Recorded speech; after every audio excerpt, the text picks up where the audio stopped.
The little girl's voice was barely louder than the wind, but it struck him harder than any storm life had thrown his way. "I'm hungry." Those two words stopped Ryan Malik in his tracks. He had heard many things in his life: rejection, disappointment, silence, but nothing felt as heavy as the quiet desperation in that child's voice. It wasn't just hunger. It was need. It was loneliness. It was something deeper that he recognized instantly, because he had lived it himself. Before we go further, if you believe that kindness and second chances still matter in this world, take a moment to like, comment, share, and subscribe to Wisdom Story House. Your support keeps stories like this alive. It was a bright afternoon, the kind where sunlight washed over the city streets, making everything appear almost hopeful. Cars passed by, people hurried along sidewalks, and life seemed busy, uncaring, and distant. Ryan sat on the edge of the pavement near a quiet roadside, his back slightly bent, his worn-out shoes dusted with the struggles of too many days. He wasn't supposed to be here. Not like this. Just a year ago, Ryan had a stable job as a delivery supervisor. He had a small rented apartment, a routine, and dreams that, while modest, felt within reach. But life doesn't always warn you before it changes direction. A company downsizing took his job. A few months of savings disappeared into rent and food. Interviews led nowhere. Doors kept closing. And slowly, painfully, dignity started slipping through his fingers.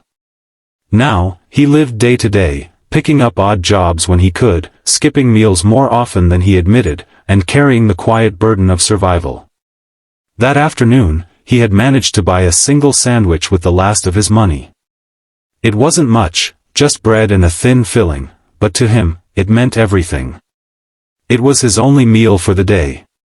He had just unwrapped it when he heard her voice. "I'm hungry." He turned his head and saw her. She was small, no older than 5 or 6, sitting on the pavement a few feet away. Her hair was neatly braided, her red dress clean but slightly wrinkled, and in her tiny hands, she held a soft toy, gripping it as if it were her only source of comfort. Her eyes didn't carry the wildness of a lost child, but something else, something quiet, something waiting. Ryan hesitated. He looked at the sandwich in his hand. Then back at the girl. His stomach tightened, reminding him how long it had been since his last proper meal. His mind whispered logic: this is all you have, you need it, you don't know her, someone else will help. But his heart didn't argue. It simply moved. Without thinking any further, Ryan broke the sandwich in half and gently extended a piece toward her. His hand was steady, but inside, something trembled, not from regret, but from the weight of choosing kindness when you have almost nothing left to give. The girl looked at the sandwich, then at him, as if trying to understand whether this was real. Slowly, she reached out and took it. "Eat, dear." "I'm right here," he said softly, his voice carrying a warmth that surprised even himself. She took a bite. And in that simple moment, something shifted in the air. It wasn't dramatic. It wasn't loud. But it was real. Ryan watched her eat, noticing how carefully she held the food, as if she had learned not to waste even a crumb. He didn't ask questions immediately. He didn't want to scare her. Instead, he sat there quietly, taking small bites from his half, making sure she didn't feel alone. Minutes passed.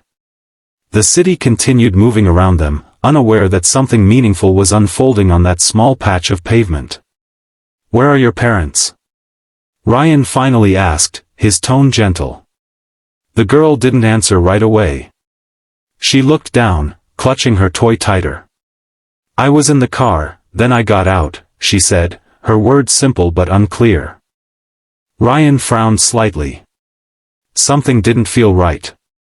He glanced around, scanning the street.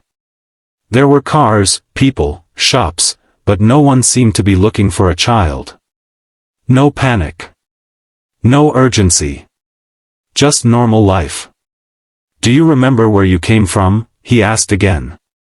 She shook her head slightly, her eyes now beginning to show confusion. A quiet tension settled in Ryan's chest. He had nothing, no stable home, no steady income, no certainty about tomorrow. And yet, here he was, responsible for a lost child in the middle of a busy city. For a brief moment, fear crept in. What if this becomes a problem? What if people misunderstand? What if he gets blamed? But then he looked at her again. And all those fears faded behind something stronger. Humanity. He stood up slowly and extended his hand. Come, let's find someone who can help. She hesitated, then placed her tiny hand in his. They walked together along the street, the contrast between them almost poetic, a man who had lost everything, and a child who seemed lost in a different way. After a few minutes, Ryan noticed something unusual. At the far end of the road, there was a growing commotion. Several cars had stopped. People were gathering. And among them were a few men in formal attire, speaking urgently into phones, scanning the area with visible concern. Ryan's steps slowed. Something told him this wasn't ordinary. As they got closer, one of the men suddenly turned, and his eyes locked onto the little girl. Relief flooded his face so quickly it was almost overwhelming.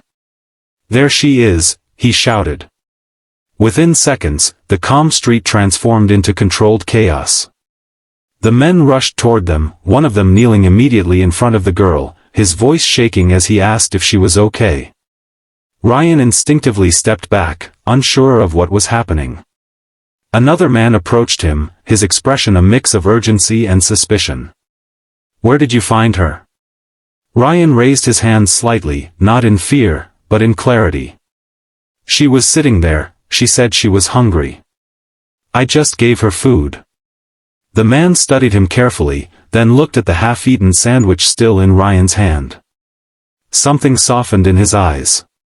Moments later, a black luxury car pulled up, and a woman stepped out.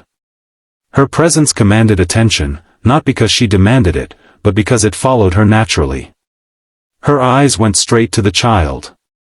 And in the next second, she was kneeling, holding the girl tightly, her composure breaking just enough to reveal the fear she had been carrying.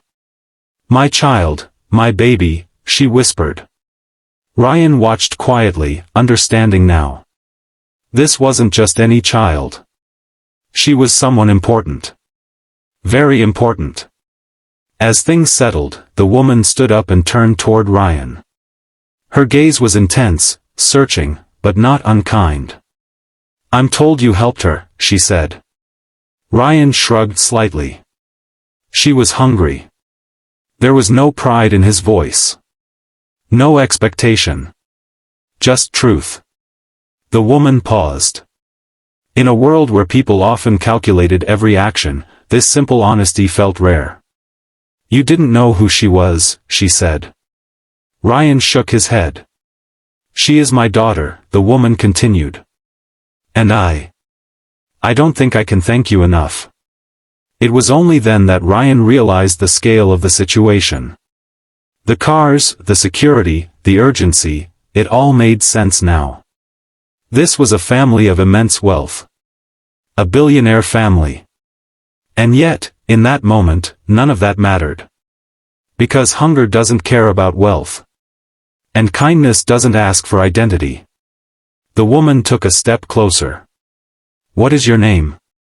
Ryan, he replied. Ryan, she repeated softly, as if committing it to memory. You gave her your food when you had little. That tells me everything I need to know about you. Ryan looked down slightly, uncomfortable with the attention. Anyone would have done the same. But deep down, he knew that wasn't entirely true. The woman smiled faintly. Not everyone would. There was a brief silence, filled not with awkwardness, but with meaning. Then she said something that would change everything. Come with us. Ryan blinked, unsure he had heard correctly. Just for a moment, she added gently. Please. And in that moment, standing under the bright daylight, surrounded by strangers and possibilities he never imagined, Ryan felt something shift again. Not in the world around him, but in his own life. A door, long closed, was quietly beginning to open. As the car door shut behind him and the city moved past the window, Ryan didn't know where this path would lead. But for the first time in a long time, he felt something unfamiliar. Hope. And maybe, just maybe, that single act of sharing half a sandwich was about to change everything. If this story touched your heart even a little, don't forget to like, comment, and share it with someone who believes in kindness. And subscribe to Wisdom Story House for more stories that remind us what truly matters. Before the ending, take a moment to comment. Kindness always finds its way back. Because sometimes, the smallest act of compassion becomes the biggest turning point in someone's life. And for Ryan Malik, it was only the beginning.